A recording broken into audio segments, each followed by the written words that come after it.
Hello guys, welcome to the Immigrants channel. We are here with Themis Gkyzis. and tell us what you did. So I reached the top 64 at YCS Utrecht. Unfortunately, I lost top 64. And when I say unfortunately, it was because at Swiss I did 11-1, sorry. I lost the first round and went straight up to win the rest of the rounds. But it's Yu-Gi-Oh, you know that those numbers don't matter as long as you reach a top cut. And I played this guy, Despia with Tearlament, as you see here, 60 card pile. Mainly this deck was something that I was trying to figure it out since the ban list dropped, actually a little bit before the ban list dropped, because I wanted to use this card. For those that don't know it, actually, it's a brother spell trap, so you can send it to the graveyard using Albion. And you can send it to the graveyard, draw a card through Albion, and get any branded spell trap from your graveyard. And if you abuse it with Tearlament, you can easily get any spell traps to the graveyard and get multiple pluses, or by milling Albion along with other branded spell traps. I have to give you my shoutouts first, because if they're at the end, no one sees them. And my first shoutout has to go, of course, to Lorenzo Santoni, as always, because he's always there for me to discuss everything, theorizing. Even though we played completely different decks and he was not able to work on my deck, he was there when I needed him to theorize. And also Herman Hansson, because I don't know how it happens, both of us reached the same conclusion on wanting to play this deck and the 60 cards without even talking to each other. His list was different, but the core was actually the same, and I had someone that I could discuss on different options. And of course, Iman Games and the Greeks that were with me. Started with the Tapdos and Yugoslavia. So, the deck actually is more of a Despia deck, and Tearlaments are there for support. And of course I had three Alubers, along with 3 Tragedy and 2 Ad Libitum. In general, the theory was that I wanted 60 cards because I could outgrind the runic decks, and it also allowed me to play all the cards that I wanted, along with go second stuff.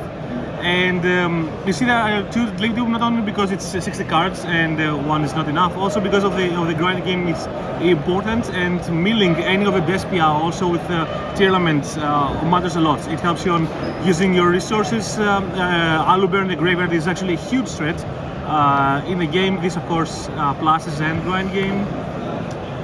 I tried even playing Dramaturgs at some point. I like the card, but I did not have enough space there, and ultimately it was not needed. I played 10 Tearlaments. There are 10 because my primary normal summon is Aluber. So Rhinoheart was there in the clutch hands that I wanted to search him with the Pelerino.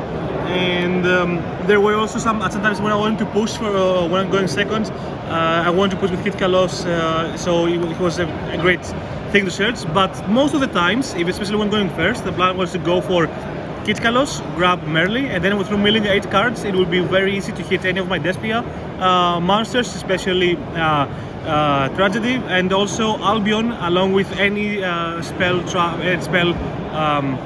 from Brooded. Then something that I feel like is the card that merges both engines together was King of the Swamp, because I wanted to play a focused Chimera deck, actually, to beat the Runics. I was playing these. There were, as you see, 12 polymerization in my deck, but the thing is that this, of course, makes sense. Most of the past was usually the Despia decks were playing this ratio, but because of Tearlaments, they work great with King of the Swamp.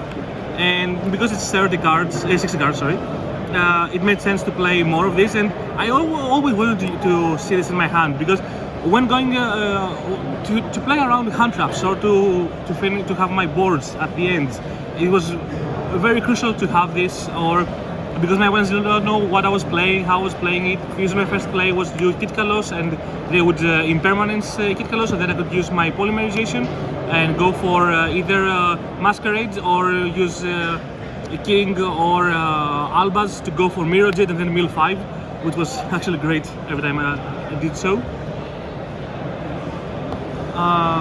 Yeah, 3 Albions and 2 Albaz. As I said, the Albion is extremely important in the deck right now and on my main plan.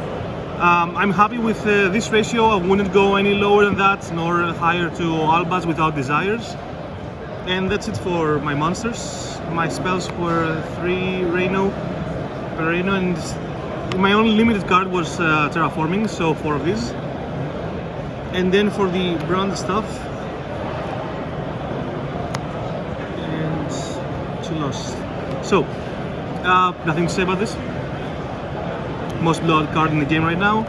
And yeah, so if I went to, when I was trying to play less than 60, I was playing 2 of these because they were not always that good of a discard. But imagine a scenario that you have you played King of the Swamp, and then you have this plus a Tearlament.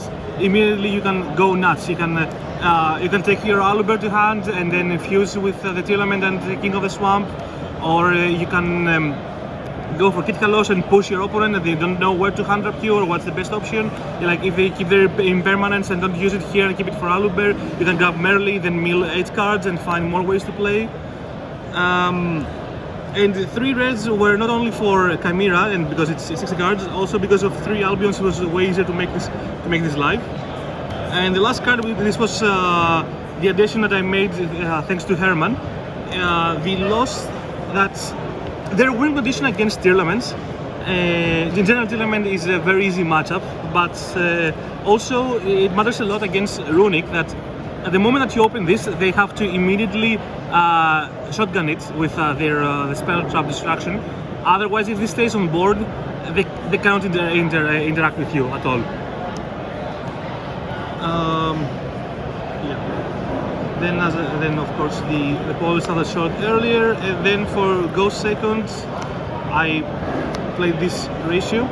It was mainly my difference with Herman. He wanted to go into full engine. I wanted to have Ghost Second cards because actually all of these work great with Despia. They complement the engine way too much, and when I was pondering, when I was trying both versions, I really liked having this, and it matters against Runic because they are free to go nuts without hand traps. It mattered a lot to simplify the game state, to save time, to make things easier, and not rely on what the opponent will do. And impermanents were like my 9th card, there are many cards that I wanted to play as Ghost Second. They're very good right now, the format, and also because they would see, my opponent would see 60 cards, they would not play again around hand traps. I'm very glad actually that I played Impermanence. They punished a lot of my opponents that played incorrectly. And the last card was Retribution. So for the extra deck, only these for Tearlaments. I never missed the second one. This comes up because the King of the Swamp in the deck. And for the big guys, originally I was playing this ratio plus Lenatus, but then I started noticing that I was never using Lenatus to grab Instant Fusion, which was the logic behind it. And Instant Fusion is a great card if you draw it, but I literally never searched it. I was always using Albion to search for other stuff. So with the Runic in the game and the Impermanence, it made sense to go for a second Rebellion to be sure for the grind games, and also it helped when I had the second one. I could use my first one and put back my Gkyzis, which was usually banished by Smashers. I put it in my deck to have it for the next turn. And the Mirror Jet was actually for the grind game, because when I wanted to go for a grind game, I always wanted to have this in my X deck no matter what. It never came up today, but I'm glad that I had it as an option. I knew that I could play the grind game all the time. 2 Chimera, which were MVP, of course. Runic can't do anything against this. And actually, these 2 cards are the best cards in the X deck, along with Mirror Jet, were a great option for this meta game. Runic cannot deal with this, and also this burns a lot for not only for time, but also burns against Runic. They can't deal with this, or in general, Sprite have a hard time dealing with this and not get burned, and then afterwards you can OTK them. I wanted to play third Masquerade. In the end, I decided not to. But I wish I had cut the second Mirror Jet for the third Masquerades. And then these three super poly targets. I made this quite a lot to play around in permanence. I would fuse first into Mud Dragon and then call for Darks and then go for Aluber. And even if the impermanence the Lubellion, because it's light, it did not matter because I would gain the extra resources from Brother Fusion. And Dragosapele was there because it makes sense. So, for side deck, I had these as go seconds. The whole logic was that I did not want to have cards that will be usable in my 5. I wanted to be usable on my 6, as the rest of my go second cards were working the deck. But most importantly, when I would Chimera, I would be able to immediately use those cards. I did not draw Kurikara enough. I actually used it once to destroy a field of 5 monsters after I got Scythe locked, and I had a 9000 Kurikara on the board, and I was able to push with this and go in the grind game and eventually win that game. Sphere mode made a lot of sense against Sprite because they had their negates on board, so I would immediately Sphere mode and be able to play. I was not happy actually with neither of those cards. I still think they made sense, but I don't think I would put any other cards instead. Then this package, which I'm very glad that I'm able to play in my deck, because Flodris, I don't know why people are playing that deck.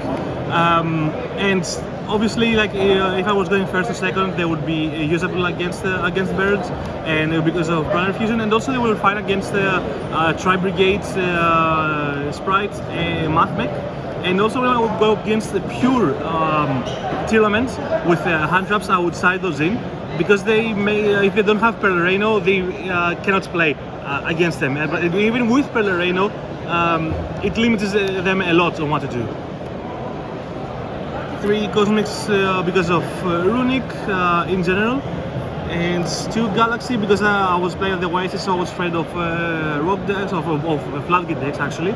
I never used them, I didn't play against any Floodgate deck.